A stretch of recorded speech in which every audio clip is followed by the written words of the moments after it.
Urdu point ਤੋਂ ਸੋਨੀ ਧਰਤੀ Pakistan programme ਦੇ ਨਾਲ ਮੈਂ ਤੁਹਾਡਾ ਹੋਸਟ ਚਾਂਦ ਸ਼ਕੀਲ। ਨਾਜ਼ਰੀਨ, ਜਿਸ ਤਰ੍ਹਾਂ ਕਿ ਤੁਸੀਂ ਜਾਣਦੇ ਹੋ ਅੱਜ ਈਦ ਦਾ ਦੂਸਰਾ ਦਿਨ ਹੈ। ਸਾਡੇ ਵੱਲੋਂ ਤੁਹਾਨੂੰ ਟਰੂ ਮੁਬਾਰਕ ਔਰ ਖੁਸ਼ੀਆਂ ਸਾਂਝੀਆਂ ਕਰਨ ਦਾ ਦਿਨ ਹੈ, ਮੁਹੱਬਤਾਂ ਵਧਾਉਣ ਦਾ ਦਿਨ ਹੈ। ਅੱਜ ਸਾਡੇ ਨਾਲ ਵੀ ਸਟੂਡੀਓ ਦੇ ਵਿੱਚ ਦੋ ਖੂਬਸੂਰਤ ਮਹਿਮਾਨ ਮੌਜੂਦ ਨੇ। ਅਸੀਂ ਵੀ ਉਹਨਾਂ ਨਾਲ ਗੱਲਬਾਤ ਕਰਾਂਗੇ, ਮੁਹੱਬਤਾਂ ਵਧਾਵਾਂਗੇ, ਖੁਸ਼ੀਆਂ ਦੀ ਗੱਲਬਾਤ ਕਰਾਂਗੇ। ਸਾਡੇ ਨਾਲ ਮੌਜੂਦ ਨੇ ਜਨਾਬ ਮੁਦੱਸਰ ਬਸ਼ੀਰ ਸਾਹਿਬ, ਬਹੁਤ ਅੱਛੇ ਲਿਖਾਰੀ ਨੇ। ਪਿਛਲੇ ਦਿਨ ਇਹਨਾਂ ਦੀ ਕਿਤਾਬ ਕਾਮ ਵਾਗੇ ਬਾਰਡਰ ਛਪੀ। अस्सलाम वालेकुम मुदस्सिर साहब। और उन्होंने नाल मौजूद ने सईद उल्फत साहब, इन्हों की पिछले दिनों किताब छपी फुल्लां भरी टोकरी। मज़ाहिया शायर ने, बहुत अच्छा लिखते हैं। और मुदस्सिर भाई ठीक ठाक हो जी? कैसी गुजरी ईद? ईद जी बस गर्मी के नाल ही गुजर गई है। बहुत मौसम जिस तरह का है लाहौर का, तुहानूं पता ही है। और डॉक्टर साहब तुहाडी ईद कैसी गुजरी? ईद सर जी जिस तरह ਤੁਹਾਡੀ ਗੁਜ਼ਰੀ ਉਂਝ ਹੀ ਸਾਡੀ ਗੁਜ਼ਰ ਗਈ। ਮੇਰਾ ਖਿਆਲ ਹੈ ਸਾਰੇ ਇੱਕੋ ਮਾਸ਼ਰੇ 'ਚ ਹੀ ਰਹਿ ਰਹੇ ਹਾਂ। ਯਕੀਨਨ ਪਿਛਲੇ ਦਿਨਾਂ 'ਚ ਲਾਹੌਰ ਦਾ ਮੌਸਮ ਜਿਹੜਾ ਹੈ ਅੱਜ ਵੀ ਜਿਹੜਾ ਉਹ ਕਾਫੀ ਬਹੁਤ ਗਰਮ ਹੈ, ਚੇਂਜ ਰਿਹਾ, ਤਬਦੀਲੀ ਉਹਦੀ ਕਾਫੀ ਆਈ। ਗਰਮੀ ਕਾਫੀ ਸੀ ਔਰ ਹਵਾ ਨੇ ਵੀ ਕਾਫੀ, ਲੇਕਿਨ ਮਹਿਕਮਾ ਮੌਸਮੀਆਤ ਤੇ ਕਹਿੰਦਾ ਸੀ ਬੜੀ ਖੁਸ਼ਖਬਰੀ ਮਿਲੇਗੀ, लेकिन ਹੁਣ तक ऐसा नहीं ਹੋਇਆ। और मुदस्सिर भाई कैसी ईद गुजरती? बचपन कैसे मज़ा आंदा ਹੁੰਦਾ ਸੀ? ਈਦੀ ਮਿਲਦੀ ਹੁੰਦੀ ਸੀ ਕਿਸ ਤਰ੍ਹਾਂ ਦਾ? ਥੋੜਾ ਜਿਹਾ ਦੱਸੋ, ਮੈਂ ਚਾਹੁੰਦਾ ਤੁਸੀਂ ਆਪਣੇ ਬਾਰੇ। ਚਾਂਦ, ਜਿਸ ਤਰ੍ਹਾਂ ਕੈਪੀਟਲਿਜ਼ਮ ਵਧਿਆ ਹੈ ਨਾ ਸੋਸਾਇਟੀ ਦੇ ਵਿੱਚ, ਤੇ ਸੋਸਾਇਟੀ ਦੀ ਖੁਸ਼ੀਆਂ ਖਤਮ ਹੁੰਦੀ ਗਈਆਂ, ਮਿਨੀਮਾਈਜ਼ ਹੁੰਦੀਆਂ ਗਈਆਂ। ਜਿਹੜਾ ਸਾਡਾ ਵੇਲਾ ਸੀ ਅਰਲੀ 80s ਦਾ ਸੀ, ਤੇ ਲੋਕਾਂ ਕੋਲ ਇੰਨੇ ਜ਼ਿਆਦਾ ਪੈਸੇ ਨਹੀਂ ਹੁੰਦੇ ਸਨ, ਲੇਕਿਨ ਲੋਕ ਖੁਸ਼ ਬਹੁਤ ਜ਼ਿਆਦਾ ਸੀ। ਮਹੱਲੇਦਾਰੀ ਦਾ ਨਿਜ਼ਾਮ ਬਹੁਤ ਜ਼ਿਆਦਾ ਤਾਕਤਵਰ ਹੈਗਾ ਸੀ। ਬੱਚਿਆਂ ਨੂੰ ਉਡੀਕ ਹੁੰਦੀ ਸੀ ਕਿ ਘਰੋਂ ਦੇ ਜੋ ਉਹਨਾਂ ਨੂੰ ਈਦ ਮਿਲਣੀ ਹੀ ਹੈ। ਆਲ ਦੁਆਲ ਦੇ ਜਿਹੜੇ ਗੁਆਂਢੀ ਹੈਗੇ ਨੇ ਉੱਥੇ ਵੀ ਤੁਸੀਂ ਜਾ ਰਹੇ ਹੋ, ਕੋਈ 5 ਰੁਪਏ ਕਿਧਰੋਂ ਮਿਲ ਰਹੇ ਨੇ, ਕਿਧਰੋਂ 10 ਰੁਪਏ ਮਿਲ ਰਹੇ ਨੇ। ਫਿਰ ਫॉर द ਟਾਈਮ ਬੀਇੰਗ ਕੁਛ ਹੱਟੀਆਂ ਵੀ ਡਿਵੈਲਪ ਹੋ ਜਾਂਦੀਆਂ ਸਨ, ਕੋਈ ਨਾਨ ਛੋਲਿਆਂ ਦੀਆਂ, ਕੋਈ ਆਲੂ ਚਨੇ ਦੀਆਂ। ਲੋਕਾਂ ਨੇ ਉਹ 2-3 ਦਿਨ ਵਾਸਤੇ ਲਗਾਏ ਹੁੰਦੇ, ਉਹਨਾਂ ਦੇ ਬੜੇ ਡਿਫਰੈਂਟ ਫਲੇਵਰ ਸਨ। ਭੰਗੂੜਿਆਂ ਵਾਲੇ ਬਹੁਤ ਜ਼ਿਆਦਾ ਆ ਜਾਂਦੇ ਸਨ, ਤੇ ਚੀਜ਼ਾਂ ਬੜੇ ਹੋਰ ਤਰੀਕੇ ਦੇ ਨਾਲ ਲਈਆਂ ਸਨ। ਘਰ ਜਿਸ ਵੇਲੇ ਕੋਈ ਪ੍ਰਾਹੁਣਾ ਆਉਂਦਾ ਸੀ ਤੇ ਘਰ ਦੀ ਕੋਈ ਵੱਡੀ ਮਾਈ, ਜ਼ਨਾਨੀ, ਧੀ ਭੈਣ ਜਿਸ ਵੇਲੇ ਉੱਠ ਕੇ ਪਾਣੀ ਦੇ ਨਾਲ ਖੰਡ ਉਹਨੇ ਪਾਣੀ, ਨਿੰਬੂ ਪਾਣਾ, ਫਿਰ ਉਹਨੇ ਸਕੰਜਵੀ ਬਣਾ ਕੇ ਜਿਹੜੀ ਦੇਣੀ ਨਾ, ਉਹਦੇ 'ਚ ਬੜਾ ਖਾਸ ਕਿਸਮ ਦਾ ਖਲੂਸ ਸੀ, ਪਿਆਰ ਸੀ। ਉਹ ਸਾਰਾ ਇੱਕ ਜਿਹੜਾ ਆਰ ਹੁੰਦਾ ਸੀ ਨਾ, ਉਹ ਉਹਦੇ 'ਚ ਨਜ਼ਰ ਆਉਂਦਾ ਸੀ।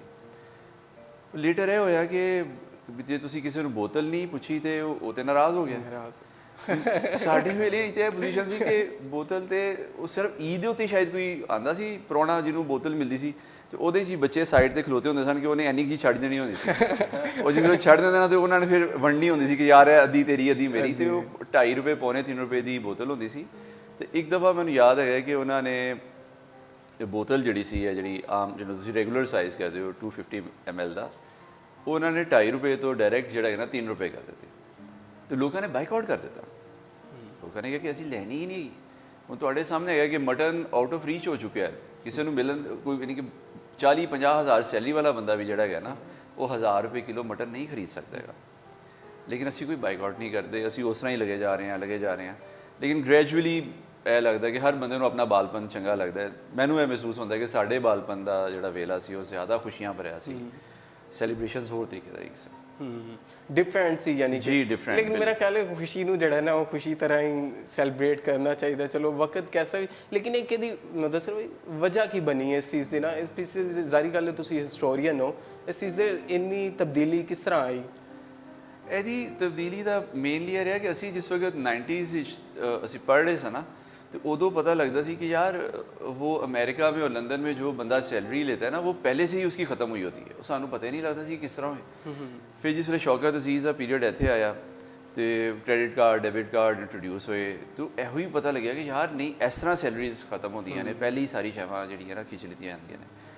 तो यह जिहड़ी पैसे दी इंज दी वंड हैगी है, वो वंड बुनियादी तौर पर तुहाडे कोलों तुहाडा सुख चैन लै लैंदी है। सुख चैन कोई कमोडिटी नहीं हैगी कि तुसीं जाओ कोई पैंट शर्ट हैगी तो खरीद के लै आओ, वो ना नज़र आने वाला एक तुहाडा रिलीफ है ना। तो जिस तरह बाबा फरीद ने कहा कि टोए टिब्बे ला मन मैदान कर, तो टोए टिब्बे ला मन मैदान करना की सी कि जी टोया उदों ही पैंदा जिसले कोई बहुत सारे टिब्बे बनते हैं। तो टिब्बे क्यों बनते हैं? जिसले लखां करोड़ां की कीती गिनती के 20 30 40 50 बंदे जिहड़े ने उन्हां दे उत्ते मल मार के बैठे होंदे ने, फिर हैप्पीनैस का वो लैवल नहीं रहिंदा। लोग जिस तरह पिछले दिनों भी तुसीं देखिया कि औरत ने ਨਹਿਰ ਦੇ ਵਿੱਚ ਬੱਚਿਆਂ ਸਮੇਤ ਖੁਦਕੁਸ਼ੀ ਕਰ ਲਈ। 9 ਵਿਆਹ ਦਾ ਜੋੜਾ ਹੈਗਾ ਸੀ, ਉਹਨਾਂ ਨੇ ਸੁਸਾਈਡ ਕਰ ਲਈ ਕੱਪੜਿਆਂ ਦੀ ਵਜ੍ਹਾ ਤੋਂ। ਸੋ ਇਹ ਸ਼ੈਵਾਂ ਸਾਰੀਆਂ ਚੱਲ ਰਹੀਆਂ ਨੇ। ਫਿਰ ਮਲਟੀਨੈਸ਼ਨਲਸ ਦਾ ਬੜਾ ਰੋਲ ਹੈਗਾ ਕਿ ਤੁਸੀਂ ਨਵਾਜ਼ ਸ਼ਰੀਫ ਸਾਹਿਬ ਜਿਹੜੇ ਸਾਡੇ ਐਕਸ ਪ੍ਰਾਈਮ ਮਿਨਿਸਟਰ ਹੈਗੇ ਨੇ, ਉਹਨਾਂ ਦੇ ਵਿਆਹਾਂ ਦੀ ਬੜੀ ਤੁਸੀਂ ਸੋਸ਼ਲ ਮੀਡੀਆ ਦੇਖ ਰਹੇ ਹੋ, ਇੱਕ ਬੜਾ ਪੁਰਾਣਾ ਜਿਹਾ ਪੱਖਾ ਲੱਗਿਆ ਹੈ ਉਹਨਾਂ ਦੇ ਵਿਆਹ ਦੇ ਉੱਤੇ, ਉਹ ਆਪ ਹੀ ਪਸੀਨੋ ਪਸੀਨੀ ਹੋਏ ਨੇ। ਤੇ ਹੁਣ ਤੁਸੀਂ ਦੇਖ ਰਹੇ ਹੋ ਕਿ ਮਲਟੀਨੈਸ਼ਨਲਸ ਕੀ ਕਰ ਰਹੀਆਂ ਨੇ ਕਿ ਉਹ ਕਿਸੇ ਸਪਲਿਟ ਯੂਨਿਟ ਦੀ ਹੋ ਰਹੀ ਹੈ ਤੇ ਉਹਦੇ 'ਚ ਦੇਖ ਰਹੇ ਕਿ ਬੇਟੀ ਦਾ ਬਿਹਤਰੀਨ ਤੋਹਫਾ। ਉਹਨਾਂ ਨੇ 8-10 ਸਾਲਾਂ ਦੇ ਵਿੱਚ ਕਹਿ ਕੇ ਨਾ ਸਪਲਿਟ ਯੂਨਿਟ ਜਿਹੜਾ ਹੈਗਾ ਜਾਂ 에ਅਰ ਕੰਡੀਸ਼ਨਰ ਜਿਹੜਾ ਹੈਗਾ ਉਹਨੂੰ ਇੱਕ ਪਰਮਾਨੈਂਟ ਜਿਹੜਾ ਜੁਜ਼ ਬਣਾ ਦਿੱਤਾ ਹੈ ਜਹੇਜ਼ ਦਾ। ਹੁਣ ਉਹਦੇ ਬਗੈਰ ਤੁਸੀਂ ਜਹੇਜ਼ ਨਹੀਂ ਦਿੰਦੇਗੇ। ਫਿਰ ਇਸ ਦੌੜ ਦੇ ਵਿੱਚ ਤੁਸੀਂ ਜਿਸ ਵੇਲੇ ਚੱਲਦੇ ਹੋ ਨਾ ਤੇ ਫਿਰ ਫਰਸਟ੍ਰੇਸ਼ਨ ਹੀ ਜੁਜ਼ੀਆਤ ਬਹੁਤ ਜ਼ਿਆਦਾ ਅੱਗੇ ਮਜ਼ੀਦ ਜਿਹੜੇ ਹੈਗੇ ਨੇ। ਅੱਛਾ ਡਾਕਟਰ ਸਾਹਿਬ, ਤੁਹਾਡੀ ਕਿਸ ਤਰ੍ਹਾਂ ਦੀ? ਮੁਦੱਸਰ ਬਾਈ ਨੇ ਤੇ ਬੜਾ ਉਹ ਦੱਸਿਆ ਕਿ ਅਸੀਂ ਬੜੇ ਹੈਪੀ ਹੁੰਦੇ ਸੀ, ਕੁਝ ਚੀਜ਼ਾਂ ਦਾ ਸਾਡਾ ਹੁੰਦਾ ਸੀ। ਤੁਹਾਡੀ ਕੈਸੀ ਗੁਜ਼ਰਦੀ ਸੀ ਬਚਪਨ 'ਚ ਔਰ ਫਰਕ ਕੀ ਨਜ਼ਰ ਆਇਆ? ਜੀ ਫਰਕ ਤੇ ਸਾਫ਼-ਜ਼ਾਹਰ ਨਜ਼ਰ ਆਉਂਦਾ ਹੈ। ਈਦ ਦੇ 2 ਮੌਕੇ ਹੁੰਦੇ ਨੇ, ਇੱਕ ਤਾਂ ਬਚਪਨਾ ਹੁੰਦਾ ਜਦੋਂ ਕਿ ਅਸੀਂ ਈਦ ਲੈਂਦੇ ਹਾਂ, ਵੱਡਿਆਂ ਕੋਲ ਈਦੀ ਲੈਣ ਜਾਂਦੇ ਹਾਂ, ਤੇ ਇੱਕ ਹੁਣ ਸਾਡਾ ਜਦੋਂ ਅਸੀਂ ਅੱਬੇ ਬਣ ਗਏ ਹੁਣ ਅਸੀਂ ਈਦੀ ਦੇਣੀ ਹੈ। ਸਮਝੀਏ ਨਾ? ਔਰ ਸਹੀ ਐਕਚੁਅਲੀ ਦੇਖਿਆ ਜਾਏ ਜਿਹੜਾ ਈਦੀ ਲੈਣ ਦਾ ਟਾਈਮ ਹੁੰਦਾ ਸੀ ਬੱਚਿਆਂ ਦਾ, ਉਹੀ ਈਦ ਸੀ। ਸਹੀ ਮਾਇਨੇ ਵਿੱਚ ਉਹੀ ਖੁਸ਼ੀਆਂ ਦੇ ਦਿਨ ਹੁੰਦੇ ਸੀ, ਉਹਦਾ ਨਾਂ ਈਦ ਸੀ। ਜਦੋਂ ਉੱਤੇ ਬਰਡਨ ਪੈ ਜਾਣਗੇ ਤੁਹਾਡੇ, ਤੁਹਾਨੂੰ ਈਦੀ ਦੇਣੀ ਪੈ ਜਾਏਗੀ, ਉਹ ਤੁਹਾਡੇ ਵਾਸਤੇ ਉਹ ਈਦ ਨਹੀਂ ਰਹਿ ਜਾਏਗੀ ਨਾ, ਮੁਸ਼ਕਿਲ ਹੋ ਜਾਏਗਾ। ਖਾਸ ਤੌਰ 'ਤੇ ਇਸ ਦੌਰ ਦੇ ਵਿੱਚ ਜਦੋਂ ਕਿ ਖੁਦਕੁਸ਼ੀਆਂ ਵੀ ਹੋਈਆਂ, ਜਿਸ ਤਰ੍ਹਾਂ ਮੁਦੱਸਰ ਸਾਹਿਬ ਨੇ ਫਰਮਾਇਆ ਦੱਸਿਆ ਕਿ ਹੋਰ ਵੀ ਮੁਸ਼ਕਿਲਾਂ ਇੰਨੀਆਂ ਹੋਈਆਂ, ਲੋਕਾਂ ਦਾ ਰੁਜ਼ਗਾਰ ਬਹੁਤ ਜ਼ਿਆਦਾ ਡਿਸਟਰਬ ਹੈ, ਬਹੁਤ ਸਾਰੇ ਲੋਕਾਂ ਕੋਲ ਰੁਜ਼ਗਾਰ ਨਹੀਂ ਹੈ। ਉਹ ਜਿਹੜੀ ਈਦੀ ਆਉਂਦੀ ਫਿਰ ਪਰੇਸ਼ਾਨ ਹੁੰਦੇ ਨੇ ਕਿ ਯਾਰ ਬੱਚਿਆਂ ਨੂੰ ਈਦੀ ਦੇਣੀ ਤੇ ਕਿਵੇਂ ਮੈਂ ਕਰਾਂਗਾ, ਕੀ ਕਰਾਂਗਾ। ਉਹ ਕਈ ਚੀਜ਼ਾਂ ਸੋਚਦਾ, ਜਿਹਦੇ ਵਿੱਚ ਉਹ ਦੇਖਿਆ ਖੁਦਕੁਸ਼ੀਆਂ ਦੇ ਦੌਰ ਵੀ ਹੋਏ ਨੇ। ਐਸਾ ਹੋਇਆ ਕਿ ਉਹ ਬੱਚੇ ਦੀਆਂ ਖੁਸ਼ੀਆਂ ਦੇਖ ਨਹੀਂ ਸਕਿਆ, ਪੂਰੀ ਨਹੀਂ ਕਰ ਸਕਿਆ, ਤੰਗ ਆ ਕੇ ਕੀ ਕੀਤਾ, ਉਹਨੇ ਜਾ ਕੇ ਖੂਹ ਛਾਲ ਮਾਰਤੀ। ਜੇ ਅਸੀਂ ਐਸੇ ਦੌਰ ਵੀ ਹੈ ਜਿਹੜੇ ਅਸੀਂ ਵੇਖੇ ਨੇ। ਸੋ ਗੱਲ ਇਹ ਹੈ ਕਿ ਲੇਕਿਨ ਡਾਕਟਰ ਸਾਹਿਬ ਉਹ ਜਿਹੜਾ ਵੱਡਿਆਂ ਨੇ ਛੋਟਿਆਂ ਦੀਆਂ ਖੁਸ਼ੀਆਂ ਨੂੰ ਨਾਲ ਲੈ ਕੇ ਚੱਲਣਾ ਹੁੰਦਾ ਨਾ, ਮਾਯੂਸੀ ਅਗਰ ਵੱਡੇ ਹੀ ਕਰਨਗੇ ਤਾਂ ਫਿਰ ਛੋਟੇ, ਜਿਸ ਤਰ੍ਹਾਂ ਤੁਸੀਂ ਕੀਤਾ ਬਚਪਨ ਦੇ ਜ਼ਿਕਰ ਕੀਤਾ ਕਿ ਅਸੀਂ ਛੋਟੇ ਸੀ, ਸਾਡੇ ਖੁਸ਼ੀ ਹੁੰਦੀ ਸੀ, ਵੱਡੇ ਹੀ ਪੈਸੇ ਦਿੰਦੇ ਸੀ ਨਾ, ਇਸ ਤਰ੍ਹਾਂ ਅਗਰ ਅਸੀਂ ਵੀ ਉਹਨਾਂ ਦੀ ਖੁਸ਼ੀ ਨੂੰ ਨਾਲ ਲੈ ਕੇ ਚੱਲਾਂਗੇ, ਅਹਿਸਾਸ ਕਰਾਂਗੇ, ਚਲੋ ਉਹ ਚੀਜ਼ ਨਹੀਂ ਹੈਗੀ। ਲੇਕਿਨ ਅੱਜ ਦੀ ਜਿਹੜੀ ਨਸਲ ਹੈ, ਛੋਟੇ ਬੱਚੇ ਨੇ, ਜਿਸ ਤਰ੍ਹਾਂ ਤੁਹਾਡੇ ਨੇ, ਮੈਂ ਵੀ ਛੋਟਾ ਬੱਚਾ ਹੀ ਹਾਂ, ਮੈਨੂੰ ਵੀ ਉਮੀਦ ਹੁੰਦੀ ਹੈ, ਖੈਰ ਈਦੀ ਮੈਨੂੰ ਤੇ ਨਹੀਂ ਮਿਲੀ, ਲੇਕਿਨ ਤੁਹਾਡੇ ਵਾਸਤੇ ਈਦ ਕੀ ਮਿਹਰਬਾਨੀ। ਲੇਕਿਨ ਇੱਕ ਵੇਲਾ ਸੀ ਕਿ ਥੋੜੇ ਜਿਹੇ ਪੈਸੇ ਦੇ ਵਿੱਚ ਨਾ ਜਿਹੜੀ ਉਹਦੀ ਕੀਮਤ ਜ਼ਿਆਦਾ ਹੁੰਦੀ ਸੀ। ਹੁਣ ਬਦਕਿਸਮਤੀ ਨਾਲ ਸਾਡੇ ਪੈਸੇ ਦੀ ਕੀਮਤ ਬਹੁਤ ਜ਼ਿਆਦਾ ਘਟ ਗਈ ਹੈ। ਉਦੋਂ ਥੋੜੇ ਜਿਹੇ ਦਵਾਨੀਆਂ ਚਵਾਨੀ ਦਾ ਹੁੰਦਾ ਸੀ, ਉਹਦੇ ਵਿੱਚ ਹੀ ਅਸੀਂ ਖੁਸ਼ ਹੋ ਜਾਂਦੇ ਸਾਂ। ਬਾਲਪਨੇ ਜਦੋਂ ਈਦ ਲੈਂਦੇ ਸਨ ਨਾ, ਤਾਂ ਉਹ ਥੋੜੇ ਪੈਸੇ ਨਾ ਔਰ ਆ ਵੀ ਸਾਰਾ ਕੁਝ ਜਾਂਦਾ ਸੀ, ਆਲੂ ਛੋਲੇ ਵੀ ਖਾ ਲਿਆ, ਬੋਤਲ ਵੀ ਪੀ ਲਈ, ਸਾਰਾ ਕੁਝ ਹੀ ਕਰ ਲਿੱਤਾ ਔਰ ਫਿਰ ਬਚ ਗਏ ਨੇ। ਹੁਣ ਜਾਨੀ ਕਿ ਉਹ ਨਾ ਕੁਝ ਹੋ ਨਹੀਂ ਸਕਦਾ। ਅੱਛਾ ਡਾਕਟਰ ਸਾਹਿਬ, ਮੈਂ ਕੀ ਈਦ ਦਾ ਦਿਨ ਹੁੰਦਾ ਨਾ ਤੇ ਪੈਸੇ ਹੁੰਦੇ ਨੇ, ਜ਼ਾਰੀ ਗੱਲ, ਅੱਲਾ ਦਾ ਸ਼ੁਕਰ ਹੈ ਹੁਣ ਥੋੜੇ ਬਹੁਤ ਕਮਾ ਲਈ ਦੇ, ਲੇਕਿਨ ਉਹਦੇ ਬਾਵਜੂਦ ਨਾ ਤੰਗ ਕਰਨ ਲਈ ਅੱਬਾ ਜੀ ਨੂੰ ਕਹੀਦਾ, ਅੱਬਾ ਜੀ ਈਦੀ ਦਿਓ। ਇੱਕ ਉਹ ਖੁਸ਼ੀ ਨੂੰ ਜਿਹੜਾ ਉਹ ਵਾਪਸ ਲਿਆਉਣ ਲਈ ਕਿ ਚਲੋ ਥੋੜਾ ਜਿਹਾ ਹੋ ਜਾਵੇ। ਮੈਂ ਕਹਿੰਦਾ ਉਹ ਕਹਿਣਗੇ 100 ਰੁਪਇਆ ਪਹਿਲੇ ਦਿਨ ਦੇ 200, ਮੈਂ ਕਹਿੰਦਾ ਨਹੀਂ ਜ਼ਿਆਦਾ ਦਿਓ। ਉਹ ਫਿਰ ਇਸ ਤਰ੍ਹਾਂ ਕਰਕੇ ਯਾਨੀ ਕਿ ਇੰਜੋਏ ਕਰਨ ਦਾ ਵੀ ਇੱਕ ਤਰੀਕਾ ਹੁੰਦਾ ਨਾ, ਤੁਸੀਂ ਕਿਸ ਤਰ੍ਹਾਂ ਉਹਨੂੰ ਸੈਲੀਬ੍ਰੇਟ ਇਸ ਚੀਜ਼ ਨੂੰ ਮੰਨ ਸਕਦੇ ਹਾਂ ਅਸੀਂ ਕਿ ਨਹੀਂ ਉਹ ਵਕਤ ਨਹੀਂ ਰਿਹਾ, ਜਾਂ ਫਿਰ ਵੀ ਮੇਰਾ ਖਿਆਲ ਹੈ ਕਿ ਖੁਸ਼ੀ ਨੂੰ ਫਿਰ ਵੀ ਕਿਸੇ ਨਾ ਕਿਸੇ ਤਰੀਕੇ ਨਾਲ ਇੰਜੋਏ ਕੀਤਾ ਜਾ ਸਕਦਾ। ਇੰਨੀ ਵਾਲਿਦੈਨ ਦੀ ਖੁਸ਼ੀਆਂ ਵੀ ਉਹਨਾਂ ਦੇ ਬੱਚਿਆਂ ਨਾਲ ਹੀ ਹੁੰਦੀਆਂ। ਉਹ ਚਾਹੁੰਦੇ ਨੇ ਕਿ ਬੱਚੇ ਸਾਡੇ ਖੁਸ਼ ਹੋਣ, ਕਿਸੇ ਦਿਨ ਕਿਸੇ ਤਰੀਕੇ ਨਾਲ ਅਸੀਂ ਇਹਨਾਂ ਨੂੰ ਮੁਸ਼ਕਿਲ ਦੇ ਵਿੱਚ ਵੀ ਹੋ ਕੇ ਅਸੀਂ ਇਹਨਾਂ ਨੂੰ ਖੁਸ਼ ਕਰੀਏ। ਜਿਹੜੇ ਬੱਚੇ ਖੁਸ਼ ਹੁੰਦੇ ਨੇ, ਵਾਲਿਦੈਨ ਆਟੋਮੈਟਿਕਲੀ ਖੁਸ਼ ਹੋ ਜਾਂਦੇ ਨੇ। ਅੱਛਾ ਡਾਕਟਰ ਸਾਹਿਬ, ਮੈਂ ਚਾਹੁੰਦਾ ਤੁਸੀਂ ਸਾਨੂੰ ਕੋਈ ਕਲਾਮ ਸੁਣਾਓ ਆਪਣਾ, ਚੂੰਕਿ ਤੁਸੀਂ ਮਜ਼ਾਹੀਆ ਕਲਾਮ ਲਿਖਦੇ ਹੋ। ਠੀਕ ਹੈ, ਉਹ ਅੱਜ ਕੱਲ ਅੰਗਰੇਜ਼ੀ ਔਰ ਉਰਦੂ ਔਰ ਪੰਜਾਬੀ ਮਿਕਸ ਵੀ ਚੱਲ ਰਿਹਾ। ਉਸ ਤਰ੍ਹਾਂ ਮੈਂ ਵੀ ਇੱਕ ਕਲਿਪਸ ਲਿਖਿਆ ਕਿ ਕਈ ਵਾਰੀ ਆਖਿਆ ਇਹ ਫੋਟੋ ਮੈਨੂੰ ਸੈਂਡ ਕਰ। ਅੱਛਾ, ਕਈ ਵਾਰੀ ਆਖਿਆ ਫੋਟੋ ਮੈਨੂੰ ਸੈਂਡ ਕਰ, ਨਹੀਂ ਗੱਲ ਮੰਨਣੀ ਤੇ ਸਾਰਾ ਕੁਝ ਐਂਡ ਕਰ। ਪਲਾਨ ਜਿਹੜਾ ਬਣਿਆ ਸੀ ਘਰੋਂ ਨੱਠ ਜਾਣ ਦਾ, ਪਲਾਨ ਜਿਹੜਾ ਬਣਿਆ ਸੀ ਘਰੋਂ ਨੱਠ ਜਾਣ ਦਾ, ਕੰਮ ਐਡਾ ਸੌਖਾ ਨਹੀਂ, ਤੂੰ ਸੋਚ ਕੇ ਅਮੈਂਡ ਕਰ। ਡਾਕਟਰ ਸਾਹਿਬ, ਵੈਸੇ ਘਰੋਂ ਨੱਠਣ ਦਾ ਪਲਾਨ ਭਰਜਾਈ ਸਾਹਿਬਾਂ ਨੂੰ ਪਤਾ ਲੱਗ ਗਿਆ ਤੇ ਮਸਲਾ ਖਰਾਬ ਵੀ ਹੋ ਸਕਦਾ। ਹਾਂ, ਹੋ ਸਕਦਾ ਬਿਲਕੁਲ, ਲੇਕਿਨ ਇੱਕ ਹਿੱਸਾ ਹੈ ਨਾ ਮਾਸ਼ਰੇ ਦਾ, ਐਸਾ ਵੀ ਹੁੰਦਾ ਹੈ। ਹਾਂਜੀ, ਔਰ ਇਸ ਤਰ੍ਹਾਂ ਛੋਟੇ ਛੋਟੇ ਕਲਿਪਸ ਨੇ ਜਿਹੜੇ ਕਿ ਮੈਂ ਉਹਨਾਂ ਦਾ ਸਰਨਾਮਾ ਦੇ ਕੇ ਲਿਖੇ ਨੇ, ਉਹ ਮੈਂ ਤੁਹਾਨੂੰ ਹੋਰ ਸੁਣਾਉਣਾ ਕਿ ਇੱਕ ਹੈ ਪੜੋਲਾ। ਮੇਰੇ ਜਿਗਰੀ ਯਾਰ ਨੇ ਦੱਸਿਆ, ਮੈਂ ਵੀ ਸੁਣ ਕੇ ਹੱਸਿਆ। ਮੇਰੇ ਜਿਗਰੀ ਯਾਰ ਨੇ ਦੱਸਿਆ, ਮੈਂ ਵੀ ਸੁਣ ਕੇ ਹੱਸਿਆ। ਕਹਿੰਦਾ ਬੇਗਮ ਮੇਰੀ ਐਨੀ ਮੋਟੀ ਜਿਵੇਂ ਇੱਕ ਪੜੋਲਾ ਏ। ਬੇਗਮ ਮੇਰੀ ਐਨੀ ਮੋਟੀ ਜਿਵੇਂ ਇੱਕ ਪੜੋਲਾ ਏ, ਲੁਕਣ ਮਿੱਟੀ ਖੇਡਣ ਵਾਲੇ ਬਾਲਾਂ ਲਈ ਤਾਂ ਓਲਾ ਏ। ਇੱਕ ਅਨਵਾਨ ਹੈ ਬਟੂਆ ਜੀ। ਖੁੱਲ ਖਲਾ ਕੇ ਰੋਇਆ ਸੀ ਮੈਂ, ਦੱਸਾਂ ਕਿਸ ਦਿਨ ਰੋਇਆ। ਕਿਉਂਕਿ ਅੱਜ ਕੱਲ ਜ਼ਰੂਰਤ ਵੀ ਹੈ, ਈਦ ਵੀ ਹੈ, ਬੱਚਿਆਂ ਨੂੰ ਦੇਣੇ ਵੀ ਪੈਂਦੇ। ਬਟੂਆ ਖੁੱਲ ਖਲਾ ਕੇ ਰੋਇਆ ਸੀ ਮੈਂ, ਦੱਸਾਂ ਕਿਸ ਦਿਨ ਰੋਇਆ। ਬੁੱਢੀ ਨੇ ਜਦੋਂ ਘਰ ਚੋਂ ਕੱਢਿਆ ਨਾਲੇ ਬਟੂਆ ਖੋਇਆ। ਵਾਹ ਹਾਂਜੀ। ਇੱਕ ਹੈ ਜੀ ਕਲੇਮ, ਜੀ ਕਿ ਟੁੱਟ ਗਈ ਸੀ ਉਂਗਲੀ, ਕਲੇਮ ਕੀਤਾ ਲੱਖ ਦਾ। ਟੁੱਟ ਗਈ ਸੀ ਉਂਗਲੀ, ਕਲੇਮ ਕੀਤਾ ਲੱਖ ਦਾ। ਬੀਮੇ ਵਾਲੇ ਕਹਿਣ ਲੱਗੇ ਲੱਖ ਬੀਬੀ ਬਹੁਤਾ ਹੈ। ਹਾਂ ਬੀਬੀ ਅੱਗੋਂ ਆਖਦੀ ਲੱਖ ਕੋਈ ਬਹੁਤਾ ਨਹੀਂ, ਕਰੋੜਪਤੀ ਬੰਦੇ ਨੂੰ ਮੈਂ ਇਸੇ ਤੇ ਨਚਾਉਣੀ ਆ। ਅੱਛਾ ਜੀ। ਅੱਛਾ ਡਾਕਟਰ ਸਾਹਿਬ ਤੁਹਾਡੀ ਇੱਕ ਉਹ, ਹੈਗੀ ਹੈ ਕੁੜੀ ਦਾ ਨੰਬਰ, ਉਹ ਜ਼ਰਾ ਮੇਰਾ ਖਿਆਲ ਹੈ ਕਿ ਨੌਜਵਾਨਾਂ ਲਈ ਜ਼ਰੂਰੀ ਹੈ, ਉਹ ਥੋੜਾ। ਹਾਂਜੀ ਬਿਲਕੁਲ ਬਿਲਕੁਲ। ਅਨਵਾਨ ਹੈ ਕੁੜੀ ਦਾ ਨੰਬਰ, ਕਿ ਮੁੰਡੇ ਉੱਤੇ ਅੱਬੇ ਨੂੰ ਸ਼ੱਕ ਜਿਹਾ ਪੈ ਗਿਆ। ਮੁੰਡੇ ਉੱਤੇ ਅੱਬੇ ਨੂੰ ਸ਼ੱਕ ਜਿਹਾ ਪੈ ਗਿਆ ਤੇ ਇੱਕ ਦਿਨ ਮੁੰਡੇ ਦੀ ਤਲਾਸ਼ੀ ਲੈਣ ਬਹਿ ਗਿਆ। ਨਸਵਾਰ ਸਿਗਰਟ ਤੇ ਕੁੜੀ ਦਾ ਨੰਬਰ ਬੋਝੇ ਵਿੱਚੋਂ ਕੱਢਿਆ, ਗੁੱਸੇ ਨਾਲ ਮਾਰਿਆ, ਕੁੱਟਿਆ ਤੇ ਨਾਲੇ ਕਹਿੰਦਾ ਨੱਢਿਆ, ਉਹ ਇਹੋ ਜਿਹੇ ਕੰਮਾਂ ਦੀ ਸ਼ਰਮ ਨਹੀਂ ਹੋ ਆਈ ਏ। ਮੁੰਡਾ ਕਹਿੰਦਾ ਅੱਬਾ ਮੈਂ ਕਮੀਜ਼ ਤੇਰੀ ਪਾਈ ਏ। ਬਿਲਕੁਲ ਅੱਜ ਕੱਲ ਜੋ ਦੌਰ ਚੱਲ ਰਿਹਾ ਔਰ ਜੋ ਹਾਲ ਚੱਲ ਰਿਹਾ ਉਹਦੇ ਮੁਤਾਬਕ ਵੀ। ਅੱਛਾ ਬਦਸਰ ਭਾਈ, ਤੁਸੀਂ ਚੁੱਕੇ ਤੁਹਾਡਾ ਜਿਸ ਤਰ੍ਹਾਂ ਪਹਿਲੇ ਵੀ ਪ੍ਰੋਗਰਾਮ, ਤੁਸੀਂ ਹਿਸਟਰੀ ਤੋਂ ਕਾਫੀ ਜਾਣੂ ਅਗਾਓ। ਲਾਹੌਰ ਦੀ ਈਦ ਔਰ ਕੀ ਬੈਕਗਰਾਉਂਡ ਹੈਗੇ, ਕਿੱਥੇ ਕਿੱਥੇ ਇਜਤਮਾਤ ਹੁੰਦੇ ਸਨ, ਲੋਕ ਈਦ ਪੜ੍ਹਦੇ ਸਨ, ਇਹਦੇ ਬਾਰੇ ਕੁਝ ਮੈਂ ਚਾਹੁੰਦਾ ਹਾਂ, ਦੱਸੋ ਤੁਸੀਂ। ਇਸ ਤਰ੍ਹਾਂ ਹੈ ਕਿ ਜਿਸ ਵੇਲੇ ਅਕਬਰ ਨੇ ਸਟੇ ਕੀਤਾ ਲਾਹੌਰ ਦੇ ਵਿੱਚ, ਉਹਨੇ 1885-95 ਤੱਕ ਦੇ ਪੀਰੀਅਡ ਦੇ ਵਿੱਚ ਇਹਨੂੰ ਕੈਪੀਟਲ ਬਣਾਈ ਰੱਖਿਆ। ਉਹਦੀ ਵਜ੍ਹਾ ਹੈਗੀ ਸੀ ਦੁੱਲੇ ਭੱਟੀ ਹੋਰਾਂ ਦੀ ਰਿਬੇਲੀਅਨ। ਫਿਰ ਇੱਥੇ ਬਹੁਤ ਜ਼ਿਆਦਾ ਨਵੀਆਂ ਇਮਾਰਤਾਂ ਬਣੀਆਂ, ਨਵੇਂ ਬਾਗ ਬਣੇ, ਬਹੁਤ ਸਾਰੀ ਸ਼ੈਵਾਂ ਹੋਰ ਹੋਈਆਂ। ਉਸ ਵੇਲੇ ਕਿਲੇ ਦੇ ਵਿੱਚ ਨਮਾਜ਼ ਦਾ ਇੱਕ ਸਿਲਸਿਲਾ ਹੈਗਾ ਸੀ। ਨਾਲ ਐਸੇ ਹਵਾਲੇ ਨਾਲ ਮੈਂ ਇੱਕ ਗੱਲ ਕਰੀ ਜਾਵਾਂ ਕਿ ਤੁਸੀਂ ਅਕਸਰ ਸੁਣਿਆ ਹੋਣਾ ਹੈ ਕਿ ਉਹ ਕਹਿੰਦੇ ਨੇ ਕਿ ਜੀ ਇੱਕ ਦਿਨ ਦੇ ਵਿੱਚ 2 ਖੁਤਬੇ ਨੇ ਹੁਕਮਰਾਨਾਂ ਦੇ ਉੱਤੇ ਭਾਰੀ ਹੁੰਦੇ ਨੇ। ਇਹ ਵੀ ਇੱਕ ਮਿਥ ਜਿਹੜੀ ਬਣੀ ਹੈ। ਉਹ ਐਕਚੁਅਲੀ ਹੁੰਦਾ ਸੀ ਕਿ ਜੁਮੇ ਦੀ ਮੁਖਤਲਿਫ ਥਾਵਾਂ ਦੇ ਉੱਤੇ ਬਾਦਸ਼ਾਹਾਂ ਦੇ ਆਪਣੇ ਨਾਵਾਂ ਦੇ ਖੁਤਬੇ ਪੜ੍ਹੇ ਜਾਂਦੇ ਸਨ, ਅਤੇ ਕਈ ਥਾਵਾਂ 'ਤੇ ਇਹੋ ਜਿਹੀ ਜਿਹੜੀ ਨਮਾਜ਼ ਹੁੰਦੀ ਸੀ ਉਹ ਬਾਦਸ਼ਾਹ ਆਪ ਪੜ੍ਹਾਉਂਦਾ ਸੀ। ਉਹ ਭਾਰੀ ਹੋਣ ਦਾ ਮਕਸਦ ਹੈਗਾ ਸੀ ਕਿ ਉਹਨੂੰ ਇੱਕ ਦਿਨ ਸਵੇਰੇ ਵੀ ਨਮਾਜ਼ ਪੜ੍ਹਾਉਣੀ ਹੈ ਤੇ ਫਿਰ ਉਹਨੂੰ ਜੁਮੇ ਦੀ ਵੀ ਨਮਾਜ਼ ਪੜ੍ਹਨੀ ਹੈ 2 ਟਾਈਮਸ। ਉਹਦਾ ਮਤਲਬ ਇਹ ਨਹੀਂ ਹੁੰਦਾ ਸੀ ਕਿ ਉਹਦੀ ਕੋਈ ਸਰਕਾਰ ਚਲੀ ਜਾਣੀ ਹੈ। ਅੱਛਾ ਠੀਕ ਹੈ। ਡਿਊਟੀ ਮੁਸ਼ਕਿਲ। ਤੇ ਜਿਸ ਵੇਲੇ ਜਹਾਂਗੀਰ ਇੱਥੇ ਆਇਆ, ਕੈਪੀਟਲ ਤਾਂ ਖੈਰ ਦਿੱਲੀ ਚਲਾ ਗਿਆ ਸੀ, ਉਸ ਵੇਲੇ ਸ਼ਾਲਾਮਾਰ ਬਾਗ ਤੋਂ ਔਨਵਰਡ ਜਾਂਦੇ ਰਾਈਟ ਸਾਈਡ 'ਤੇ ਇੱਕ ਉਹਨੇ ਬਹੁਤ ਵੱਡੀ ਈਦਗਾਹ ਬਣਾਈ। ਬਹੁਤ ਸਾਰੇ ਉਹਦੇ ਵਿੱਚ ਮਕਾਨਾਤ ਹੈਗੇ ਸਨ, ਸਟੇ ਕਰਨ ਦੀ ਥਾਵਾਂ ਹੈਗੀਆਂ ਸਨ, ਕਿ ਤੁਸੀਂ ਉਸ ਤੋਂ ਅੰਦਾਜ਼ਾ ਲਗਾ ਸਕਦੇ ਹੋ ਕਿ ਜਿਹੜੀ ਬਾਦਸ਼ਾਹੀ ਮਸਜਿਦ ਹੈ ਉਹਦੀ ਕਾਸਟ 6 ਲੱਖ ਰੁਪਏ ਆਈ ਸੀ ਉਸ ਵੇਲੇ ਦੇ ਵਿੱਚ। ਲੇਕਿਨ ਈਦਗਾਹ ਜਹਾਂਗੀਰੀ ਉਹਦਾ ਨਾਂ ਸੀ, ਉਹਦੇ ਉੱਤੇ 20 ਲੱਖ ਰੁਪਏ ਕਾਸਟ ਆਈ ਸੀ। ਉਹ ਕਿੰਨਾ ਵੱਡਾ ਏਰੀਆ ਹੋਣਾ, ਉਹਦੇ ਵਿੱਚ ਕੀ ਕੁਝ ਬਣਿਆ ਹੋਣਾ। ਫਿਰ ਜਿਹੜਾ ਅਸੀਂ ਹਰ ਸ਼ਹਿਰ ਦੇ ਵਿੱਚ ਗੋਰਿਆਂ ਨੂੰ ਵਡਿਆ ਦਿੰਦੇ ਹਾਂ ਨਾ, ਉਹ ਵੀ ਦਰੁਸਤ ਨਹੀਂ ਹੈਗਾ।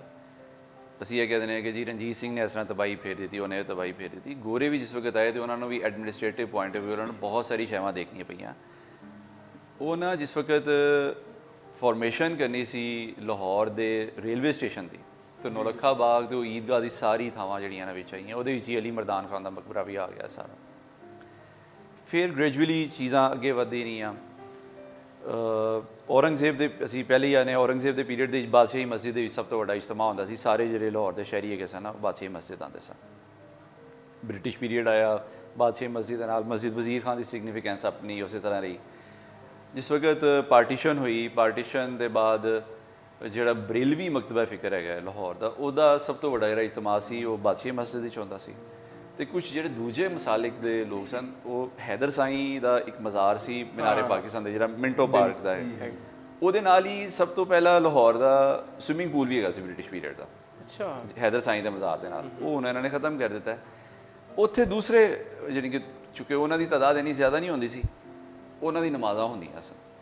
ਫਿਰ ਗ੍ਰੈਜੂਅਲੀ ਜਿਸ ਵੇਲੇ ਆਬਾਦੀਆਂ ਵੱਧਦੀ ਗਈਆਂ, ਫਿਰ ਮੁਖਤਲਿਫ ਥਾਵਾਂ ਦੇ ਉੱਤੇ ਵੱਡੇ ਵੱਡੇ ਇਜਤਮਾਤ ਹੋਣੇ ਸ਼ੁਰੂ ਹੋਏ। ਲੇਕਿਨ ਹਿਸਟੋਰੀਕਲੀ ਇਹ ਹੋਈ ਰਿਹਾ ਕਿ ਬਾਦਸ਼ਾਹੀ ਮਸਜਿਦ ਦੀ ਸਿਗਨੀਫਿਕੈਂਸ ਇੱਥੇ ਬਹੁਤ ਰਹੀ। ਪਹਿਲਾ ਜਿਹੜਾ ਹੁੰਦਾ ਸੀ ਜੀ ਵੱਡਾ ਇਜਤਮਾ ਲਾਹੌਰ ਦੇ ਵਿੱਚ ਜਿਹੜਾ ਬਲਕਿ 80s ਤੱਕ ਤੇ ਦੁਨੀਆ ਦੀ ਜਿਹੜੀ ਸਭ ਤੋਂ ਵੱਡੀ ਮਸਜਿਦ ਗਿਣੀ ਜਾਂਦੀ ਸੀ। ਬਲਕਿ ਮੇਰਾ ਖਿਆਲ ਸ਼ਾਇਦ ਰਿਕਾਰਡ ਰਹੇਗਾ ਕਿ ਕੋਈ 350 ਸਾਲ ਇਸ ਮਸਜਿਦ ਕੋਲ ਰਿਕਾਰਡ ਰਿਹਾ ਕਿ ਨਮਾਜ਼ੀਆਂ ਦੀ ਤਾਦਾਦ ਇੱਥੇ 1 ਲੱਖ ਤੋਂ ਜ਼ਿਆਦਾ ਹੈਗੀ ਸੀ। ਫਿਰ ਜਿਸ ਵੇਲੇ ਖਾਨਾ ਕਾਬਾ ਦੀ ਤੋਸੀ ਹੋਈ, ਮਸਜਿਦ ਨਬਵੀ ਦੀ ਤੋਸੀ ਹੋਈ, ਫਿਰ ਹੋਰ ਵੀ ਫੈਸਲ ਮਸਜਿਦ ਵੀ ਬਣੀ, ਜਿਸਦੇ ਨਮਾਜ਼ੀਆਂ ਦੀ ਤਾਦਾਦ ਬਹੁਤ ਜ਼ਿਆਦਾ ਹੋਣ ਲੱਗੀ। ਲੇਕਿਨ ਉਸ ਤੋਂ ਪਹਿਲਾਂ ਇਹੋ ਹੀ ਦੁਨੀਆ ਦੀ ਸਭ ਤੋਂ ਵੱਡੀ ਮਸਜਿਦ ਗਿਣੀ ਜਾਂਦੀ ਸੀ।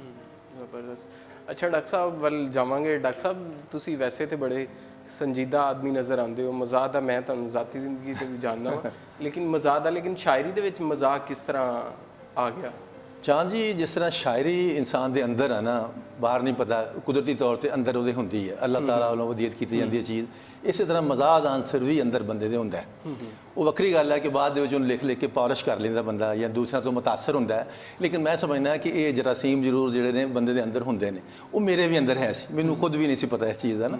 ਮੈਂ ਵੀ ਸੰਜੀਦਾ ਸ਼ਾਇਰੀ ਤੋਂ ਸਟਾਰਟ ਲਿੱਤਾ ਹੈ। ਸ਼ੁਰੂ ਤੁਸੀਂ ਦੇਖੋ ਮੇਰੀ ਕਿਤਾਬ ਜਿਹੜੀ 4 ਚੁਫੇਰੇ, ਉਹ ਸੰਜੀਦਾ ਸ਼ਾਇਰੀ ਹੈ ਸਾਰੀ। ਉਹਦੇ ਵਿੱਚ ਗੀਤ ਵੀ ਕੁਝ ਸ਼ਾਮਲ ਨੇ? ਉਹ ਗੀਤ ਵੀ ਉਹਦੇ 'ਚ ਹੈ ਨੇ, ਨਜ਼ਮਾਂ, ਗਜ਼ਲਾਂ, ਕੁਝ ਮਿਸਰੇ ਵਗੈਰਾ ਆਏ ਸਨ।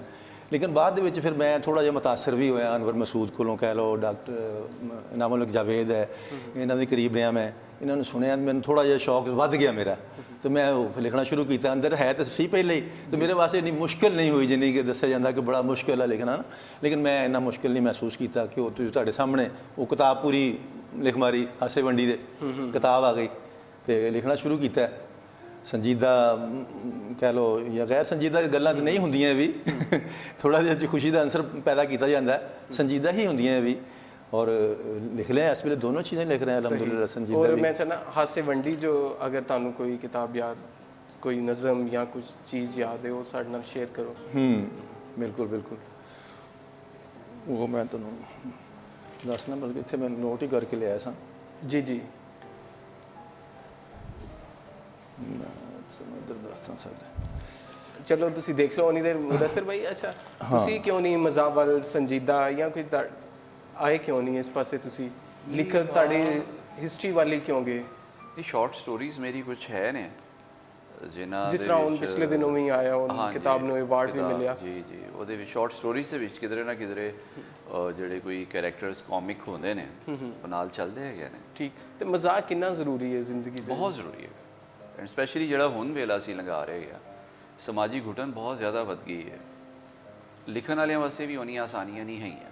ਜਿਸ ਤਰ੍ਹਾਂ ਬਹੁਤ ਸਾਰੀ ਸ਼ੈਵਾਂ ਮੈਂ ਸਮਝਦਾ ਕਿ ਨੁਸਰਤ ਫਤਿਹ ਅਲੀ ਖਾਨ ਜਿਹੜੀ ਗਾ ਗਏ ਨੇ, ਜੇ ਉਹ ਅੱਜ ਦੁਬਾਰਾ ਗਾਣ ਤੇ ਉਹਨਾਂ ਦੇ ਤਾਂ ਸ਼ਾਇਦ ਪਤਾ ਨਹੀਂ ਕਿਹੜੇ ਕਿਹੜੇ ਫਤਵੇ ਲੱਗ ਜਾਣ, ਉਹ ਨਹੀਂ ਗਾ ਸਕਦੇ। ਬਹੁਤ ਮਸਲੇ ਰਹੇ ਨੇ ਹੁਣ।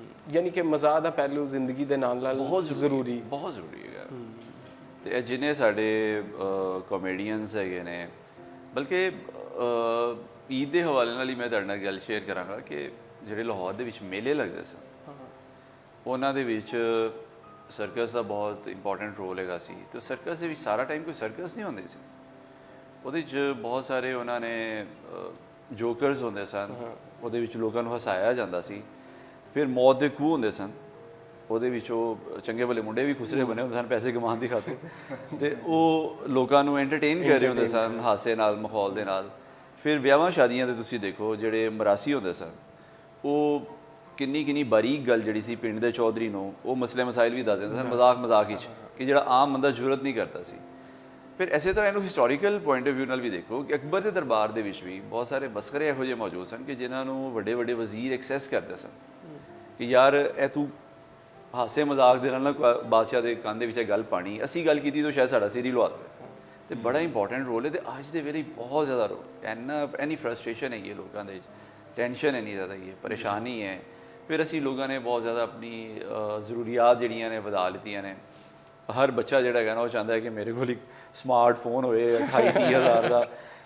ਉਹ ਸ਼ੈਵਾਂ ਜਿਹੜੀਆਂ ਕਿ ਅੱਜ ਤੋਂ 30 ਸਾਲ ਪਹਿਲੇ ਦੇਖੋ ਕਿ ਪੂਰੇ ਮਹੱਲੇ ਦੇ ਵਿੱਚ ਇੱਕ ਟੈਲੀਫੋਨ ਹੁੰਦਾ ਸੀ, ਉਹ ਲੋਕੀ ਉਹ ਆਵਾਜ਼ਾਂ ਦੇ ਰਹੇ ਹੁੰਦੇ ਜੀ ਫਲਾਣੇ ਦਾ ਫੋਨ ਆ ਗਿਆ, ਫਲਾਣੇ ਦਾ। ਈਦ ਦੇ ਉੱਤੇ ਤਾਂ ਬਹੁਤ ਸਾਰੇ ਫੋਨ ਆਉਂਦੇ ਸਨ ਬਾਹਰੋਂ।